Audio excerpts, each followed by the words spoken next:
Da dengue. Estou muito feliz em receber o médico Manuel Palacios, infectologista do Hospital Anchieta de Brasília. Doutor Manuel, muito bom dia, muito obrigado pela sua presença aqui ao nosso lado, no Sucesso 100.5.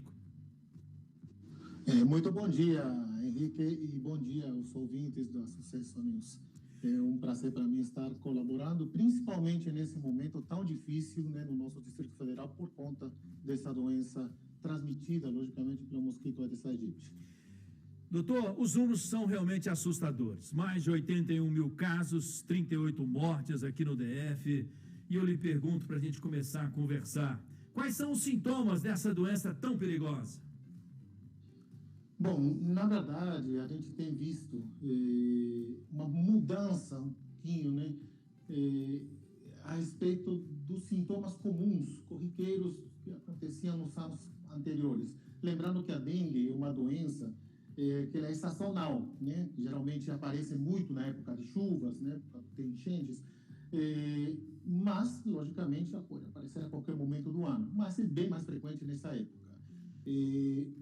Normalmente, o que a gente, né, sempre frisa muito na questão para diagnóstico é cefaleia, que é a dor de cabeça, que normalmente é uma dor de cabeça intensa e principalmente por trás dos olhos, que a gente chama de dor retroocular, associado também à febre. A febre na dengue, a diferença de outras doenças infecciosas, ela é característica por ser uma febre alta, geralmente acima de 38 graus. É uma febre bem alta.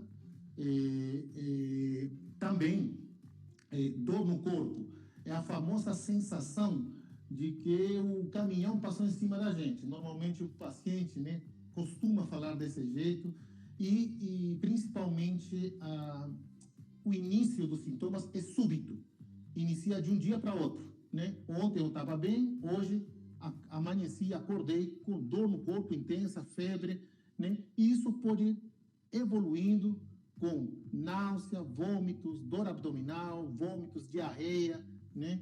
E outros sintomas que já são menos frequentes, que geralmente mais para casos graves. Doutor, a picada do mosquito é a única forma de transmissão?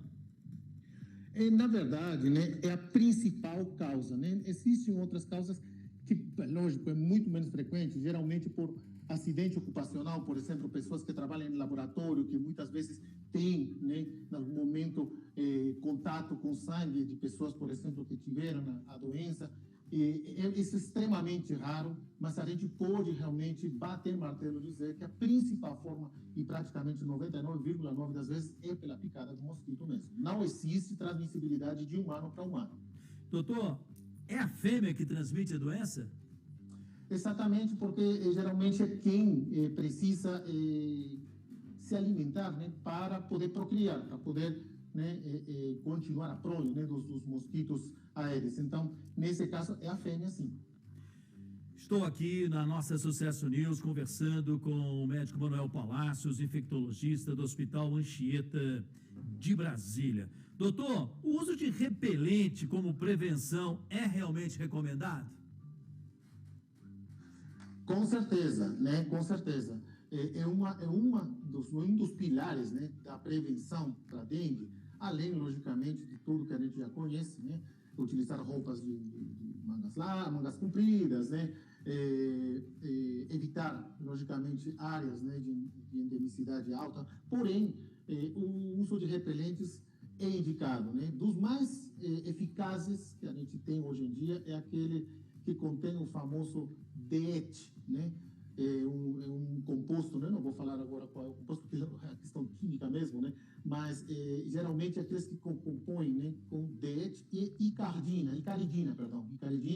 eles têm diferentes concentrações, tá? O mais indicado, por exemplo, para DEET é de 30% ou mais, né? E da icaridina de 20%, de concentração de 20% ou mais. E isso geralmente não é para passar uma vez ao dia, né? Geralmente a indicação é passar pelo menos 3 ou mais vezes ao dia. Doutor, por que a vacina da dengue ainda não apresenta resultados 100%, vamos dizer assim? Bom, acontece que a vacina ainda não foi amplamente, né, realizada na população. Lembremos que a Secretaria de Saúde, né, iniciou, né, a vacinação. Inicialmente estava para população entre 6 e 16 anos, né, depois foi para 10 a 16, agora é 10 e 11 anos. Isso entendo que foi por uma questão logística, né, o laboratório que fabrica a vacina não entregou as doses que prometeu, né, por uma questão logística, mas via particular já houve, né, vacinação, tanto é que no momento é extremamente difícil conseguir uma dose de vacina, lembrando que são 2 doses, uma dose que é a dose de ataque, a dose inicial, e depois outra dose por 30 dias. Né? Então, é importante. Ainda não temos um resultado, né, importante nesse momento. Por quê? Porque a vacinação começou recentemente, né? Tem mês e pouco, começou final do ano passado, início desse ano. Acredito que ainda estaremos por ver, né, quando nós tivermos uma taxa de vacinação importante e significante. Doutor Manuel, a chamada dengue hemorrágica é a mais grave? Com certeza, é a dengue mais grave, né? Aquela, hoje não se fala mais de dengue hemorrágica, porque assim, remete muito a você pensar, o paciente está sangrando, vai morrer desangrando, Sim. E não é assim, né? Dengue hemorrágica realmente o que define, né, é o estado de hipotensão, quer dizer, pressão abaixo do normal, né? E plaquetas, né? Que é um dos componentes do sangue, do sangue, né? São as plaquetas estarem abaixo de certo valor que aumenta o risco, né, de sangramento iminente, né? Inclusive, é uma das principais causas de internação nos pronto-socorros, internações e UTIs no DF. Ou seja, quem está internado, né, com a dengue deve se preocupar com as plaquetas, é isso? Na verdade, isso é importante. Eu queria justamente pegar esse gancho aí, porque todo mundo, e a maioria das pessoas que pegam dengue ou tem familiar com dengue, eu trabalho, além da parte da infectologia, sou plantonista também de UTI, num hospital privado aqui no DF, então, assim, é bem comum o familiar perguntar, e aí, minhas plaquetas? O paciente quer saber quanto estão as plaquetas. Na verdade, a plaqueta é importante? É importante, porém não é o mais importante. O mais importante, na fase aguda, é o hematócrito. É justamente aquele que nos diz quanto o paciente está desidratado por conta da dengue. Essa desidratação é grave, ela que pode matar. Justamente é o que se faz no início quando a gente interna o paciente, por isso que uma dos pilares do tratamento é a hidratação correta de pacientes, né? Para evitar justamente eles chegarem a choque, né? Evitar eles fazerem pressão baixa, o que se chama de hipotensão. A plaqueta vem um pouco depois, ela pode ir em queda, mas para ela causar sangramento espontâneo, tem que acontecer uma outra série de fatores que também, né, implica também a queda de plaquetas, que pode se manifestar como sangramento de gengivas, ou, por exemplo, vômitos com sangue, fezes com sangue, que a gente chama de hematoquesia ou melena, né? Ou, às vezes, as famosas petequias ou equimoses, quer dizer, surgimento de hematomas no corpo. Isso justamente porque a plaqueta não dá conta, logicamente, de conter o sangramento. Entendo. Doutor Manuel, qual é o tempo de duração da doença em média? Quantos dias? Em média, normalmente vai de 7 dias, tá? Às vezes tem alguns que demoram mais tempo, geralmente pessoas mais vulneráveis, idosas, geralmente demora entre 10, 14 dias, mas normalmente é uma pessoa, até o 7º dia, ele pode vir a apresentar febre, depois ele pode aparecer entre o 5º ao 7º dia, o famoso exantema, nem todo mundo faz, mas geralmente aparece aquela vermelhidão no corpo, aquelas lesões avermelhadas no corpo, que normalmente quando isso aparece, a febre já não vem. Quer dizer, um sinal de que a febre já parou, né? Então, a gente tem mais ou menos esse parâmetro, não existe, como eu falo sempre, até para os meus médicos residentes que fazem estágio comigo, que não existe receita de bolo para dengue. Cada caso especial e pontual, a gente tem que aprender justamente com nossos pacientes também. E, doutor, a dengue pode deixar sequelas? Pode. Não tanto quanto as outras arboviroses, principalmente, né, nós temos, a dengue pertence a um grupo de arboviroses, né, arboviroses, das quais também pertence o chikungunya, né, que todo mundo já ouviu falar, e o Zika vírus, né? Quanto ao Zika, a gente já sabe, né? Tivemos aquele problema, né, há uns anos atrás, com microcefalia, por exemplo, em gestantes que pegavam Zika, né? Isso, logicamente, sequelas graves, né, em recém-nascidos. E a chikungunya, que pode deixar sequelas, né, principalmente com dores articulares crônicas. Nós temos, inclusive, pacientes que eu acompanho no consultório de infectologia aqui na Secretaria de Saúde e também no Hospital Anchieta, com dores crônicas por conta, inclusive muitas dessas dores incapacitantes. O paciente termina até aposentado por conta disso, não dá conta mais por conta das dores. Agora, quando é a dengue também pode causar, mas em menos proporção. O problema da dengue, principalmente, é sequelas quando a dengue atinge, por exemplo, o coração, que ele pode dar miocardite, né? Quando atinge o sistema nervoso central, que são os casos extremamente raros, mas nesses casos, logicamente, pode deixar sequela sim. Mas eu digo que é menos frequente do que as outras arboviroses. Aqui na Sucesso eu converso com o médico Manuel Palacios, infectologista do Hospital Anchieta de Brasília. Estamos falando sobre a dengue. Doutor, a dengue é mais perigosa em criança? Então, a dengue depende muito da reação do sistema imunitário, né? Da reação do sistema imune. Na reação, por exemplo, em crianças, como o sistema imune ainda não está completamente maturado, então provavelmente nós teremos uma reação um pouco desordenada. Talvez por isso se acredite justamente que a vacinação seja mais importante nessa faixa etária, né? Mas eu digo também que é importante, né, lembrar que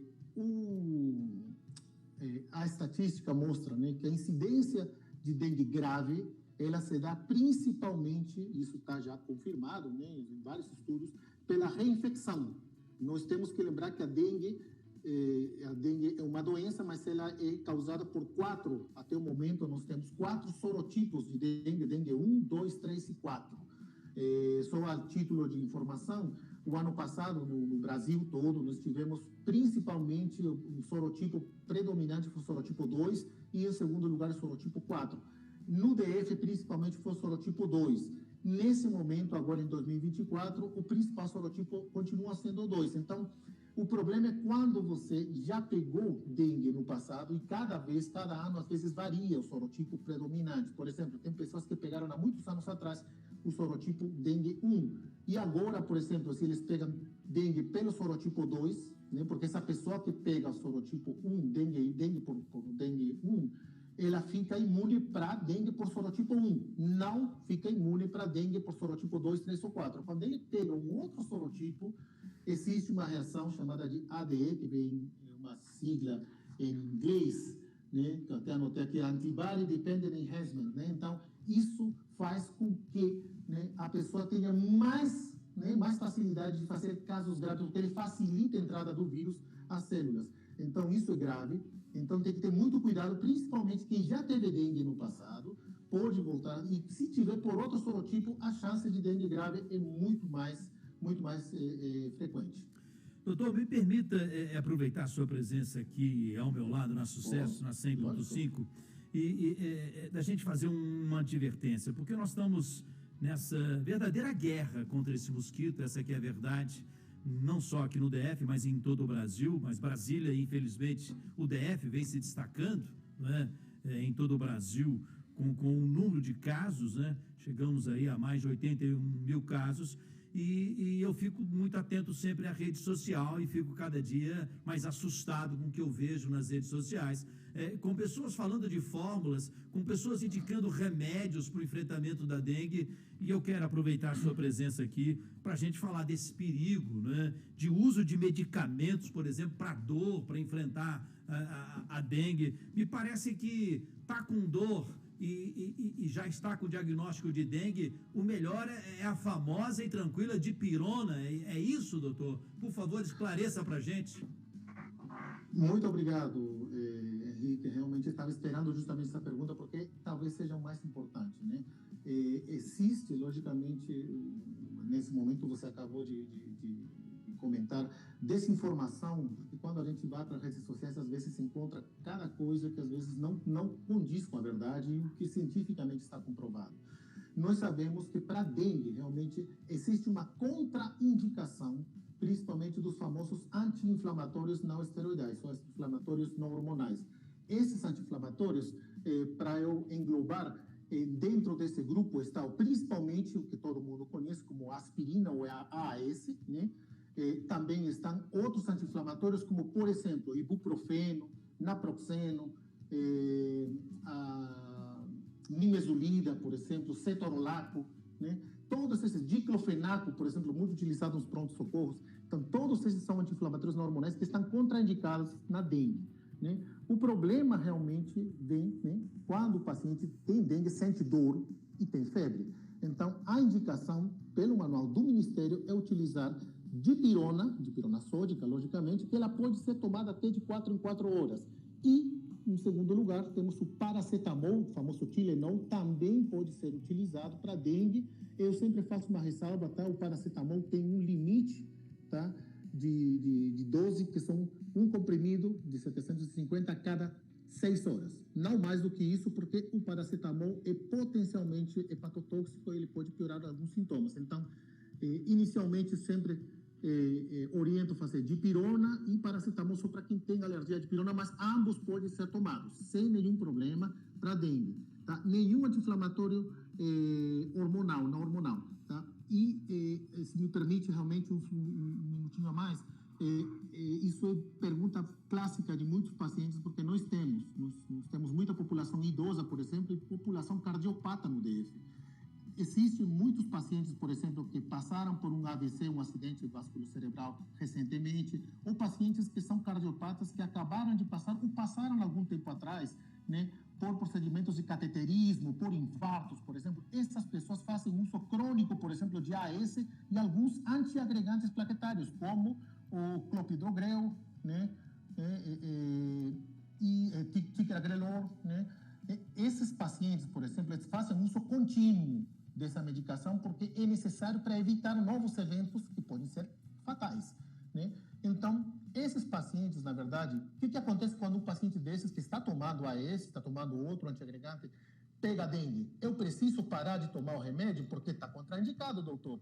Então, a orientação é justamente nesse momento, quando diagnosticar dengue, imediatamente consultar com o médico assistente. Por quê? Porque em algumas situações a gente mantém o uso, mesmo sabendo que a AS é contraindicado, mas o benefício supera o risco nesses casos. Mas só o médico que vai poder dizer até quando eu poderia utilizar essas medicações. Sem dúvida.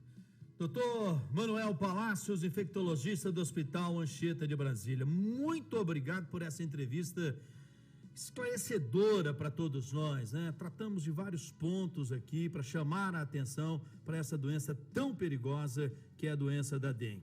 Quero avisar ao senhor e à sua assessoria que essa entrevista, repito, tão esclarecedora, está à disposição também na internet, né? Podemos usá-la em vários recortes aí para a gente espalhar isso nesse mundão de Deus aí, para que as pessoas possam acompanhar e se bem informar, porque, como o senhor citou, a desinformação, com esse apoio, entre aspas, aí da rede social, muitas vezes é assustadora.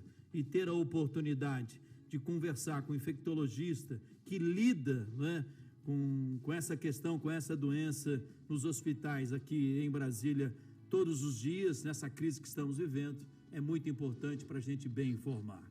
Então, doutor Manuel, um grande abraço ao senhor, prazer em conhecê-lo. Muito obrigado pela sua presença aqui ao meu lado. Muito obrigado, Henrique. Muito obrigado, bom dia. Grande abraço. 11h32, na Sucesso, é hora da mais